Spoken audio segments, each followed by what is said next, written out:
Video ज़्यादा लंबी नहीं होने वाली है, सिर्फ आपको बताना है नेगेटिव मार्किंग तथा प्रश्नों को हल करने की टेक्निक।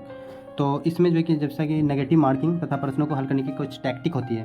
तो आप लोग तो सबसे पहले तो नेगेटिव मार्किंग क्या होता है वो जान लेते हैं कि नेगेटिव मार्किंग जो है कि आप उस प्रश्न के लिए निर्धारित अंकों से में से 33% अंक काट दिए जाते हैं। मतलब जो प्रश्न आपको दिया अगर गलत हो रहा है एक प्रश्न तो उसमें से 33% अंक काट दिए जाते हैं। अगर सरल शब्द में कहा जाए तो जितने अंक मिलते हैं उतने ही अंक 3 गलत उत्तर देने पर काट दिए जाते हैं। इसे ही नेगेटिव मार्किंग कहते हैं। ओके, तो इसमें क्या टैक्टिक है इसका? अगर कोई परीक्षार्थी है जो कि बिना मतलब कि क्वेश्चन का उत्तर दिए छोड़ देता है, ओके, उस पर ना तो अंक मिलते हैं और ना ही काटे जाते हैं। इस स्थिति में परीक्षार्थियों की कोशिश यह होनी चाहिए कि ना तो अंधाधुंध खतरे उठाएं और ना ही तुक्के पर तुक्के लगाते जाएं और ना ही अनुमान करने से इतना घबराएं कि बहुत कम प्रश्नों को ही हल कर पाएं। ओके, तो यह परीक्षार्थियों से कैलकुलेटिव रिस्क अर्थात कैलकुलेटिव रिस्क उठाते हुए प्रश्नों को हल करने की सही टैक्टिक की अपेक्षा करती है। मतलब जो यूपीएससी की परीक्षा है तो उसमें कैलकुलेटिव रिस्क उठाना जरूरी है और परीक्षा जो है कि यही उम्मीद करती है कि बच्चे कैलकुलेटिव रिस्क उठाएं।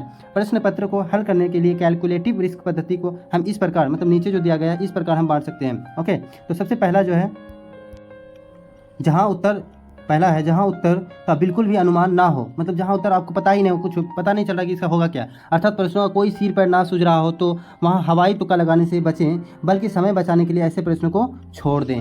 पहला, छोड़ना बेहतर है। पहला इसका कैलकुलेटिव मेथड क्या है कि छोड़ना। कैलकुलेटिव रिस्क मेथड सेकंड कहता है कि जब उम्मीदवार किसी प्रश्न के चारों विकल्पों में से किसी एक के बारे में आपको मालूम है तो आपको उस प्रश्न को हल करना चाहिए। कैलकुलेटिव रिस्क के आधार पर उसे ऐसे प्रश्न का उत्तर देने की कोशिश करनी चाहिए। यानी कि अगर आपको 4 ऑप्शन में एक ऑप्शन भी पता है तो आपको कोशिश करनी चाहिए। ये मेथड 2 कहता है। हालांकि इस प्रश्न के लिए कुछ कंडीशन है कि आपको इस प्रश्न को लास्ट में करना है, मतलब आपके पास समय बचे तो आपको फिर लास्ट में इस तरह के प्रश्नों को कर लेना है।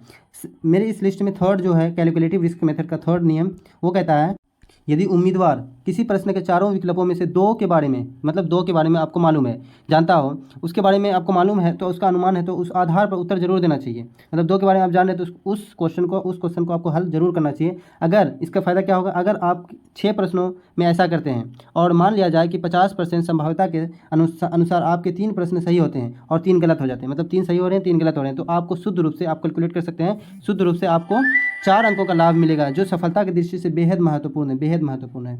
ओके, तो इस तरह के क्वेश्चन को आप हल करना। अगर आपको 2 ऑप्शन पता है 2 ऑप्शन पता नहीं है तो आपको 50-50 करके इसको हल करना ही हो। कैलकुलेटिव रिस्क मेथड का चौथा नियम कहता है कि अगर प्रश्नों को हल करने की टैक्टिक में छात्रों को हमेशा प्रश्नों की प्रकृति समझते हुए आसान प्रश्न से जटिल प्रश्न की ओर जाना चाहिए। मतलब सबसे पहले आपको आसान प्रश्न देखना चाहिए फिर जटिल प्रश्न की ओर जाना चाहिए। तो आसान प्रश्न की से जटिल प्रश्न की ओर क्रमिक रूप से बढ़ना चाहिए। साथ ही उन्हें जिन प्रश्नों के उत्तर सीधे तौर पर नहीं आते हैं उनमें निष्कासन विधि क्या है, यानी कि एलिमिनेटिंग विद पद्धति का इस्तेमाल करना चाहिए। एलिमिनेशन भी लगाना है आपको, अगर सीधे सीधे आपको उस प्रश्न का नहीं आ रहा तो इस्तेमाल करना चाहिए। निष्कासन विधि के तहत चारों विकल्पों में से जिसके गलत होने की ज़्यादा संभावना सार्वधिक हो उसे छांटते हुए चलें। मतलब आपको लग रहा है कि ये गलत होगा तो उसको छांटते हुए धीरे धीरे सही उत्तर तक पहुंचना होता है। यह विधि बहुत कारगर है, इसलिए परीक्षा देते समय इसका इस्तेमाल जरूर करना चाहिए। कौन विधि है? एलिमिनेशन विधि। मतलब एलिमिनेशन के तहत आप छांटते क्वेश्चन के आंसर तक पहुँच सकते हैं। तो मैंने इस वीडियो में आपको कैलकुलेटिव पद्धति के 4 जो कि मेथड है उसको मैंने आपके सामने रखा जो कि बहुत कारगर होने वाली। ये 4 एलिमिनेशन मेथड, छोड़ना कहाँ पे करना है, कहाँ पर किस पद्धति का 50-50 लगाना है, ये सारा मेथड्स बहुत ही उपयोगी है। ऐसा नहीं है कि सारे प्रश्न आपको परीक्षा हॉल में ज्ञात होंगे या पता होंगे, तो आपको इस तरह के मेथड से आपको क्वेश्चन के आंसर तक पहुँचना होता है। कुछ शॉर्ट में एक बहुत इंपॉर्टेंट है, सामान्य अध्ययन या पेपर 1 की रणनीति क्या होनी चाहिए। मतलब जीएस वाला पेपर 1 की रणनीति, सीसेट की बात नहीं हो रही है, पेपर 1 की रणनीति। तो उसके लिए आपको शॉर्ट में कुछ टिप्स है।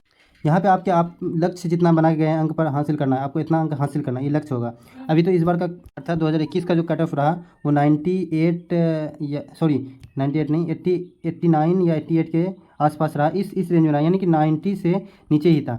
तो कट ऑफ बदलते रहते हैं, आपको टारगेट रखना है 100 का। ओके, कि 50 क्वेश्चन मतलब 50 गुना 2 बराबर 100, तो 100 का टारगेट रख करके चलना। हालांकि ये क्वेश्चन की प्रकृति पे, नेचर पे उसके डिपेंड करता है। अगर हल्का क्वेश्चन है तो आपको ज़्यादा कट ऑफ आएगा और ज़्यादा जटिल क्वेश्चन है तो आपको कम कट ऑफ देखने को मिलेंगे। तो ये क्वेश्चन की प्रकृति पे 120 हमने यहाँ पर लिया है।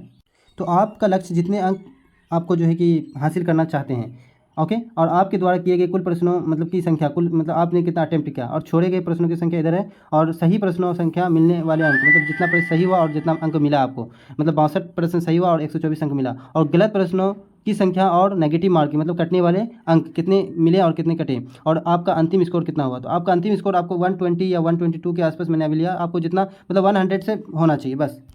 तो मैं जहाँ तक मानता हूँ आपका जो है कि सेफ रेंज ये होता है, ये वाला।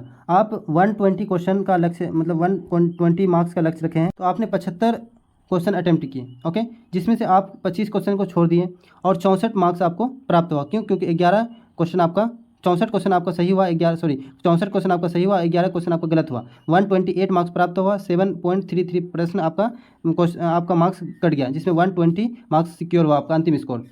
आपने 80 प्रश्न को सोल्व किए, जिसमें से 20 प्रश्न को छोड़े आप। उसके बाद आपका 15 प्रश्न क्या हो गया? गलत हो गया, 120 स्कोर हो गया।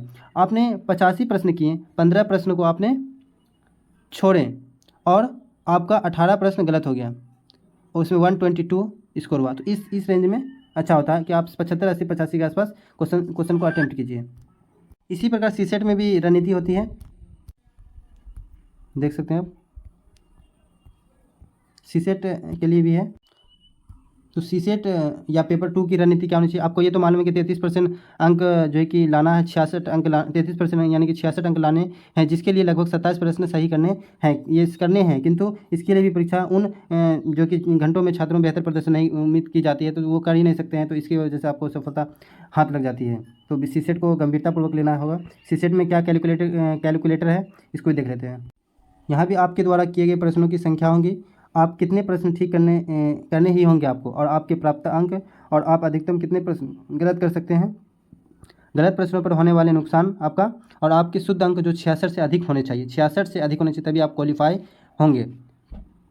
तो मान लीजिए आप के द्वारा किए गए प्रश्न कितने हैं? 80 है। मान लीजिए 80 आपने 80 प्रश्नों को हल किया, सॉरी एक सेकंड, आपने 80 प्रश्नों को हल किया, और जिसमें से आपका क्या हुआ कि प्रश्न जो ठीक करने ही होंगे वो 40 ठीक करने होंगे।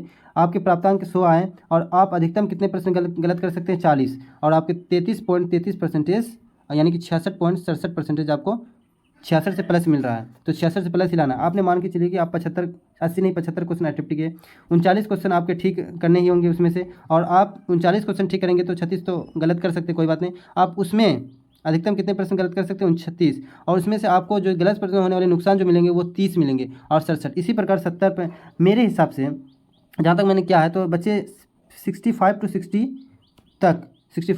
तक अच्छे से प्रश्न को अगर हल कर लें, और उसमें से आप जो है कि 37 प्रश्नों को, यहाँ पे 65 अगर है तो 37 प्रश्नों को आप ठीक करें, 28 गलत हो गया, और 35 ठीक करें, 25 गलत हो गया, जिसमें आपका स्कोर अच्छा बन जाएगा, जो कि आपको सफलता दिलाने में बहुत ही सहायक होगा। इसी प्रकार सारे कैलकुलेट मेथड है। 55 आप क्वेश्चन अटेम्प्ट कर रहे हैं तो कितना आपको गलत करना होगा, कितना सही करना होगा, 50 करें तो कितना गलत करना होगा, कितना सही होगा, 45, 40, 35, इस प्रकार से आपका मतलब 66 से ज़्यादा होना ही चाहिए, 66 प्लस होना चाहिए, 66 प्लस होना चाहिए।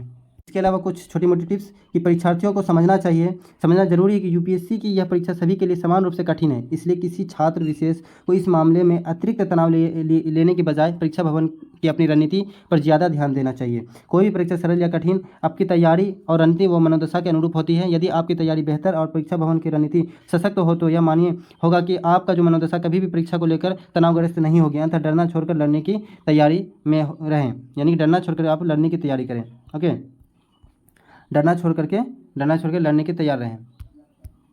हालांकि बच्चे तनाव महसूस कर रहे होंगे, क्योंकि यह सबके साथ होते हैं, अतः इसे लेकर के बहुत ज़्यादा परेशान होने की आवश्यकता नहीं है। ध्यान रखें कि हल्का फुल्का तनाव सकारात्मक योगदान देता है, लेकिन अगर आपको ज़्यादा अगर तनाव है तो वो आपके लिए नकारात्मक भी हो सकता है, क्योंकि आप परीक्षा भवन में इसके नकारात्मक परिणाम हो सकते हैं। इसलिए आप ज़्यादा आपको तनाव लेने की आवश्यकता नहीं है, और डरना भी नहीं। तनाव या डर आपको सतर्क बनाए रखता है तथा लक्ष्य को भूलने नहीं देता। परीक्षा इसी का नाम है। तो आप जो है कि तनाव लें, बट उतना भी ज़्यादा नहीं लें। ओके, लास्ट और अंतिम टिप्स यही है मेरे कि परीक्षा भवन में 15 मिनट पहले प्रवेश करें, अपने अनुक्रमांक देखकर सुनिश्चित स्थान ग्रहण कर लें। और अगर 30 मिनट पहले चले गए हैं भवन के पास, तो वहाँ पे अगर आप शॉर्ट नोट्स लाए हैं तो उसको कुछ रिवाइज कर लीजिए या कुछ देख लीजिए, और 15 मिनट पहले आप हॉल में अंदर आप प्रवेश कर जाइए। उसके बाद यदि जरा भी तनाव महसूस हो तो मतलब तनाव महसूस हो रहा है तो गहरी सांस लें, और सकारात्मक विचारों द्वारा अपने मन को उत्साह व आत्मविश्वास प्रदान करें।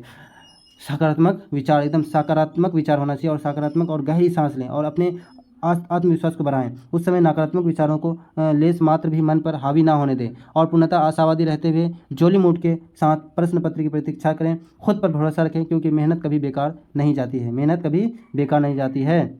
Thank you very much. Best of luck. Let's Crick.